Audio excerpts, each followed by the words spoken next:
Te presentamos un nuevo capítulo de Economía en Andaluz, el podcast económico de Europa Press Andalucía. Cada 2 semanas, en un breve espacio de 10 minutos, te ofrecemos un resumen de las noticias más destacadas de nuestra redacción, centradas en las 8 provincias andaluzas y en el estado actual de la economía en Andalucía. Andalucía vuelve a registrar una caída del paro. Si en enero el número de parados subía tras la campaña de Navidad, en este último mes bajan en 2.268 personas, un leve descenso que permite aún así una cifra de desempleados de 644.000, algo que no se veía desde septiembre de 2008. Escucharemos las reacciones de sindicatos y empresarios y también de la Junta, en un episodio en el que abordaremos además los aranceles anunciados por Donald Trump a los productos agrarios y otras noticias de interés que ha dejado la actualidad económica de los últimos días. Economía en Andaluz llega a tus oídos gracias al patrocinio de la Asociación de Trabajadores Autónomos ATA. Tal y como le hemos contado en Europa Press, los inscritos en la Oficina de los Servicios Públicos de Empleo en Andalucía se han reducido en febrero en 2.268 personas. Esto es un 0,35% menos sobre el mes anterior. La consejera de Empleo de la Junta, Rocío Blanco, analizaba así estos datos. El paro bajó en febrero en Andalucía en 2.268 personas. Desde 2007, el paro solo ha bajado en febrero en 2024 y en este ejercicio 2025. Andalucía lleva un año con el número de desempleados por debajo de la barrera de los 700.000. En concreto, en el mes de febrero hay 644.474 personas. Todos los sectores productivos, salvo agricultura, registran descenso del paro encabezados por los servicios, seguidos del sector de la construcción y la industria.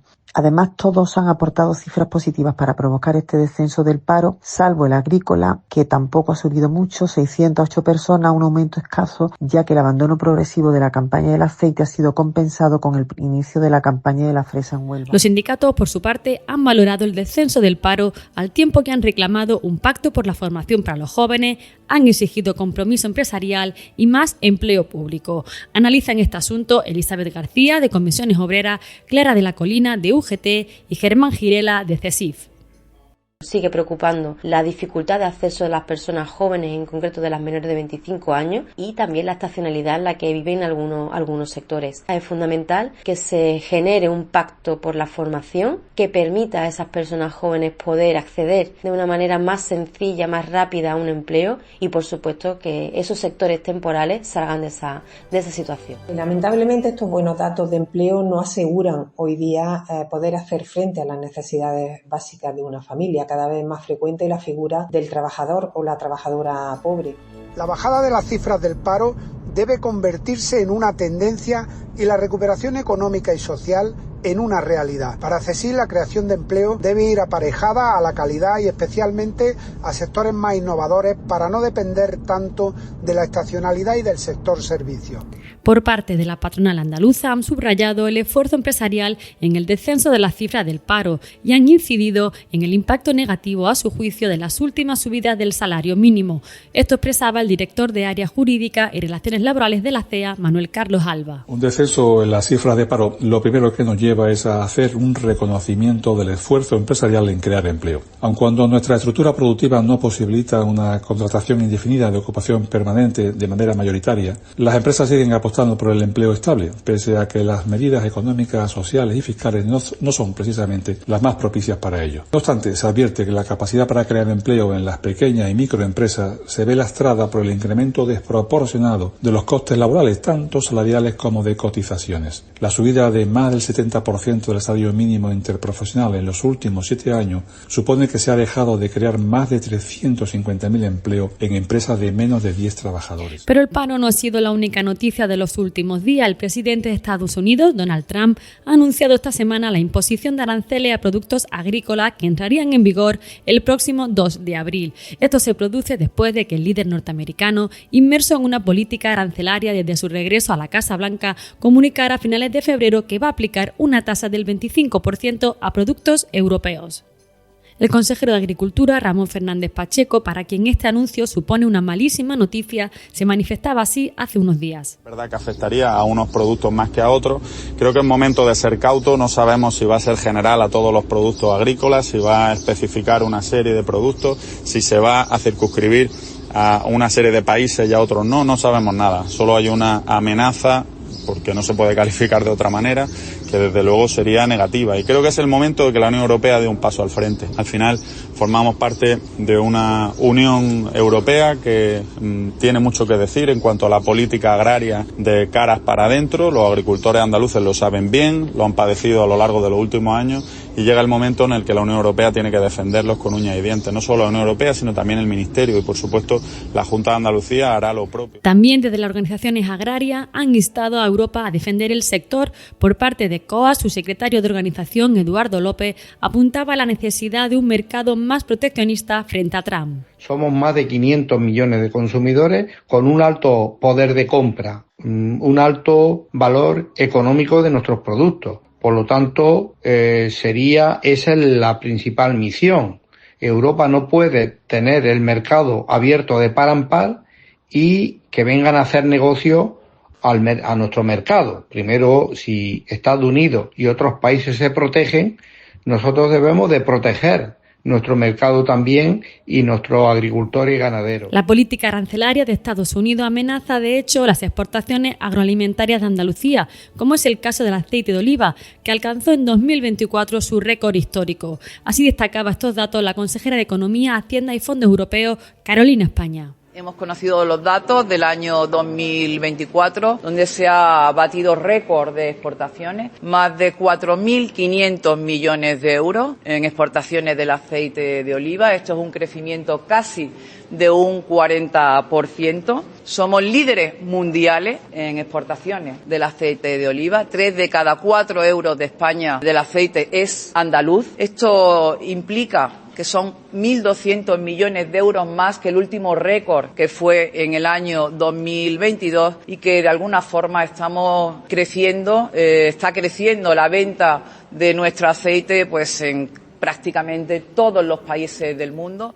El problema de la vivienda sigue estando presente en España y, por supuesto, en Andalucía. Un problema que el presidente de la Junta, Juanma Moreno, definía hace unos días como grande y ante el que hay que tomar por parte de todas las administraciones soluciones grandes. En un acto de entrega de varias viviendas protegidas en Almería, instaba a atajar el núcleo, según señalaba, de este problema. Pero la vivienda va mucho más allá. Si queremos atacar el problema de la vivienda en sí, tenemos que ir al núcleo también del problema, y el problema que tiene la vivienda es que el suelo es muy caro. El suelo donde se edifica, que es la materia prima, al final tú no puedes construir viviendas si no hay suelo, es un suelo muy, muy caro.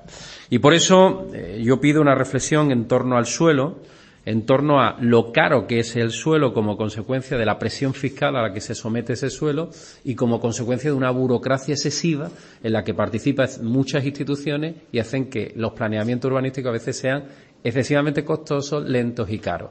Por tanto, ahí es muy importante que vayamos hacia una facilitación de suelo público, como en nuestro caso queremos hacer. Otro problema que tiene Andalucía, pese a la lluvia de los últimos meses, es la escasez y el aprovechamiento del agua. En este sentido, el consejero de Agricultura destacaba recientemente la inversión de la Junta en materia de agua, con 130 obras en marcha en la región. Tenemos la obligación de dejar a Andalucía más preparada para generar y para aprovechar todos los recursos hídricos, para tener más agua y, sobre todo, para que ese agua, insisto, llegue a quien la necesita. En este camino hemos iniciado. Les puedo confirmar que el Gobierno andaluz tiene, a fecha de hoy, iniciadas 130 obras hidráulicas por importe de 853,3 millones de euros. Insisto, hoy en marcha 853 millones de euros en obra pública en materia de agua. Y cerramos este episodio con una demanda de impacto en Andalucía y en especial para Málaga. El Consejo de Gobierno andaluz ha instado al Ejecutivo Central a que esta ciudad sea sede del futuro Centro Nacional de Ciberseguridad. En una reunión del Clúster de Ciberseguridad de Andalucía la pasada semana, el consejero de la Presidencia, Antonio Sanz, destacaba la idoneidad de Málaga como sede del centro. Les habla Ana Marchal, redactora de Economía en Europa Press Andalucía, junto a Antonio Torné y Paula Sancha en el guión. Escuchamos al consejero. Creo que Málaga se ha convertido en el referente, claro, de la ciberseguridad, en la capital de la ciberseguridad en España, de manera clara. Yo creo que de los polos digitales más importantes del mundo, y por tanto estamos en el ecosistema de la ciberseguridad central. Es verdad que no se cuenta con toda la información aún, pero teniendo en cuenta la decisión que tiene el Gobierno de España de dispersar territorialmente las diferentes agencias y centros nacionales que tiene impulsando en el conjunto del territorio nacional, pues entendemos que Málaga cumple absolutamente, iba a decir el 100%, yo creo que supera el 100% de lo que existe. Puedes consultar todas estas noticias en la descripción de este capítulo y a través de la sección Andalucía de nuestra web europapress.es. Encontrarás un enlace para suscribirte a este podcast a través de tu agregador preferido en europapress.es/podcast, donde también encontrarás el resto de programas de nuestro catálogo sonoro.